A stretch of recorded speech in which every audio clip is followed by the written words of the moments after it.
Questão de número 51 do capítulo 8 do Fundamentos de Física do Halliday, volume 1. Durante uma avalanche, uma pedra de 520 kg desliza a partir do repouso, descendo a encosta de uma montanha que tem 500 metros de comprimento e 300 metros de altura.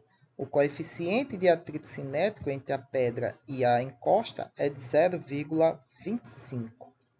Se a energia potencial gravitacional do sistema rocha-terra é nula na base da montanha, qual é o valor de U imediatamente antes de começar a avalanche? Então, nós temos ali a nossa pedra no alto da montanha, de forma bem exagerada, né? Essa pedra de 520 quilos. A encosta tem um comprimento de 500 metros e a altura de 300 metros. Então, dá para a gente aí usar Pitágoras, né? Triângulo retângulo, para poder nos auxiliar e nos ajudar no entendimento e resolução desse problema. A nossa letra A pede a energia potencial gravitacional acumulada pela pedra antes de acontecer a avalanche. Então, nós temos o seguinte: a variação da energia potencial, ou a energia potencial inicial, podemos assim dizer, vai ser dada pelo peso da pedra e a altura em que ela se encontra, que é de 300 metros. Então, substituindo os valores, o peso da pedra é massa vezes a aceleração da gravidade, então 520 kg vezes 9,8 metros por segundo ao quadrado, multiplicado pela altura em que ela se encontra em relação à base da montanha, que é 300 metros. Então, nós temos que a energia potencial gravitacional a ser dispersada ou transferida para alguma outra forma de energia é de 1.528.800 joules, ou, em termos de notação científica, 1,5310 elevado a 6 joules. Na letra B, ele pede que qual é a energia transformada em energia térmica durante a avalanche. Ou seja, a gente vai usar aqui conservação da energia mecânica. Opa, não, energia mecânica não. O trabalho realizado o trabalho realizado pela força de atrito entre a rocha e a encosta, né, pelo seu deslizamento. Isso daí vai nos dar a energia térmica dissipada por essa força. Então, nós temos que a energia térmica, né, ou a variação da energia térmica, é o trabalho realizado pela força de atrito, que é o trabalho realizado pela força de atrito é a força de atrito vezes o deslocamento da pedra durante esse deslizamento. Então, a pedra desliza sobre a encosta, né, percorrendo os seus 500 metros, descendo a uma altura de 300 metros. Enquanto ela desliza, ela está sujeita a algumas forças que atuam sobre ela, que nos vai ser necessário para podermos decifrar ou conseguir saber qual é o valor da força de atrito. Então, enquanto ela desliza, ela está sujeita à força peso. Ela tem a força normal, que é em relação entre a superfície de contato entre a pedra e o nosso gelo. A componente Y da força-peso, porque lembre-se, a encosta ela é íngreme, né? Então podemos considerar como sendo um plano inclinado. Nós temos a componente X da força-peso também, que aí a gente não vai utilizar, pois a gente vai precisar aqui para descobrir qual é a força de atrito, apenas as componentes das forças que atuam no eixo vertical, que é a nossa força normal, e a componente y da força peso, que forma um certo ângulo θ em relação à força peso, ao módulo dessa força. Então, a nossa força resultante nesse eixo ela é nula, e ela vai ser a força normal igual à componente y dessa força. A componente y dessa força é o cosseno, né, o módulo vezes o cosseno desse ângulo, já que ela é o cateto adjacente em relação ao triângulo formado pelas componentes e o módulo da força. A gente faz isso porque a nossa força de atrito depende do coeficiente de atrito vezes a força normal. Então, nós temos o seguinte: a energia dissipada através do calor vai ser a força de atrito, que é quem? A nosso coeficiente de atrito vezes a força normal. E a nossa força normal é a força peso vezes o cosseno de θ. Então, nós temos que a nossa energia térmica é dada por essa expressão aqui. Só que, porém, não sabemos qual é o ângulo entre o plano inclinado e a horizontal, né? Que o ângulo que forma entre os pontos que ligam a nossa base da montanha, o plano inclinado dela e a horizontal. Mas por trigonometria, nós sabemos que o quê?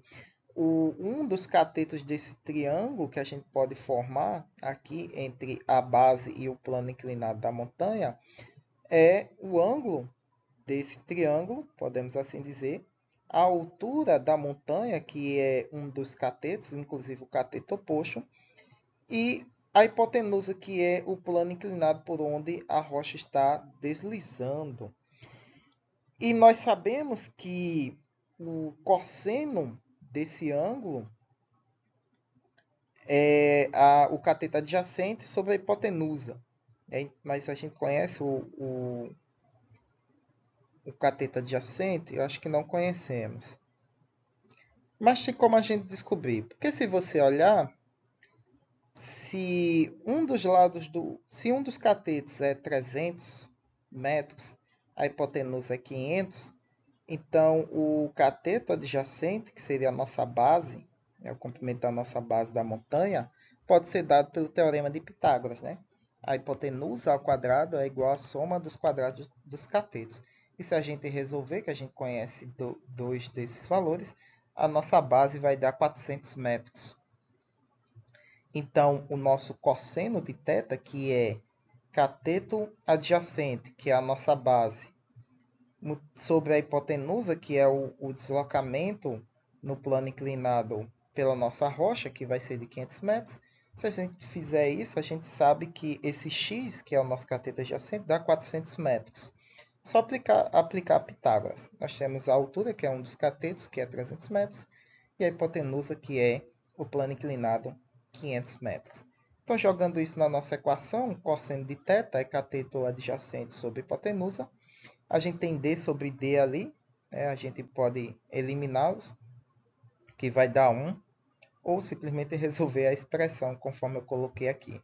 Então, nós temos o coeficiente de atrito cinético, 0,25, a massa da rocha, 550 kg, a aceleração da gravidade, que é 9,8 metros por segundo ao quadrado, o deslocamento que foi sofrido pela rocha, 500 metros, sobre o quociente entre o comprimento horizontal, que vai da base até o topo da montanha, que é 400 metros, sobre a encosta, que é 500 metros. Isso vai dar uma energia térmica dissipada de 509.600 joules, ou 5,1 vezes 10 elevado a 5 joules. Na letra C, ele pede o seguinte: qual é a energia cinética da pedra ao chegar à base da montanha? Então, já que ela está deslizando, começando a deslizar por conta de uma avalanche, ela parte do repouso e vai ganhando velocidade devido à aceleração da força gravitacional. Então, na nossa letra C, a gente vai aplicar aqui a conservação da energia mecânica. Lembrando que a gente tem uma perca de energia nesse sistema, que é a nossa energia térmica. Então, ali o nosso variação de energia térmica negativa. Então, conservação da energia mecânica, já que ela é igual à soma da energia cinética e potencial, né, a variação dessas duas energias, isolando ela em um dos lados da igualdade. Então, nós temos que a variação da energia cinética vai ser igual à soma da variação da energia potencial e da energia térmica. Reorganizando aqui os nossos termos, nós temos, né, a variação de energias, final menos inicial. Então, nós temos a energia cinética final, que é o que é de nosso interesse. A energia cinética inicial é nula, porque ela parte do repouso. E a nossa energia potencial gravitacional final É nula também, afinal é nula porque a gente está considerando como a base da montanha, o pé dela, que é o final desse deslocamento, como sendo nulo, como indica o nosso enunciado. Então, esse termo também é nulo.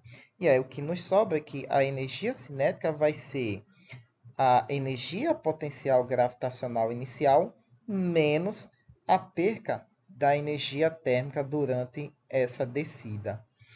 E nós temos esses dois valores, né? Nós temos a energia potencial gravitacional, que está disponível para esse sistema, que é de 1.500.000 joules, menos a perca da energia térmica durante esse processo, que foi de 510.000 joules, arredondando, né? Então, substituindo esses valores, né, nas formas de notação científica, a gente coloca eles nas mesmas unidades, nas mesmas bases potenciais para poder fazer a operação. Colocando eles nas mesmas bases potenciais e fazendo a operação, nós vamos chegar num valor de 1,02 vezes 10 elevado a 6 joules. Né? Lembrando que a energia térmica dissipada é uma ordem de grandeza menor que a energia potencial. Então a gente ainda tem aí na casa dos 1 milhão de joules de energia para a energia cinética do sistema. Na letra B, ele pergunta qual é a velocidade da pedra nesse instante, né? Nesse ponto onde a pedra rola, onde nós temos o potencial gravitacional nulo e vamos ter a energia cinética máxima nesse sistema. Aí é só pegar a equação da energia cinética e colocar no seu lugar, nas suas variáveis, os valores respectivos de cada uma. Nós temos o valor da energia cinética e nós temos a massa do nosso objeto, da nossa rocha. Então, isolando a nossa velocidade, nós temos que ela é a raiz de 2k sobre m, duas vezes a energia cinética sobre a massa. Substituindo os valores, a energia cinética que nós acabamos de obter na letra C, 1,02 vezes 10 elevado a 6 joules, multiplicado por 2 sobre a massa da rocha, 520 quilos. E depois de tudo isso, extrair a raiz desse resultado. Então, resolvendo essa expressão, nós temos que a velocidade da rocha ao chegar na encosta, depois de ter se deslocado por 500 metros, é de 62,6 metros por segundo, que dá aí cerca de 225 quilômetros por hora. Minha nossa, carreira da gota. Muito bem, pessoal, é isso aí. Espero que tenham gostado. Espero que eu tenha ajudado de alguma forma. Apesar de ser uma estrela, essa questão foi trabalhosazinha, né? Tem um monte de coisa para se fazer, mas porém nada que seja assim difícil. Curtam, compartilhem. Se você é novo, se inscreva no canal. Dúvidas, críticas e sugestões aí na caixa de comentários. E até a próxima questão.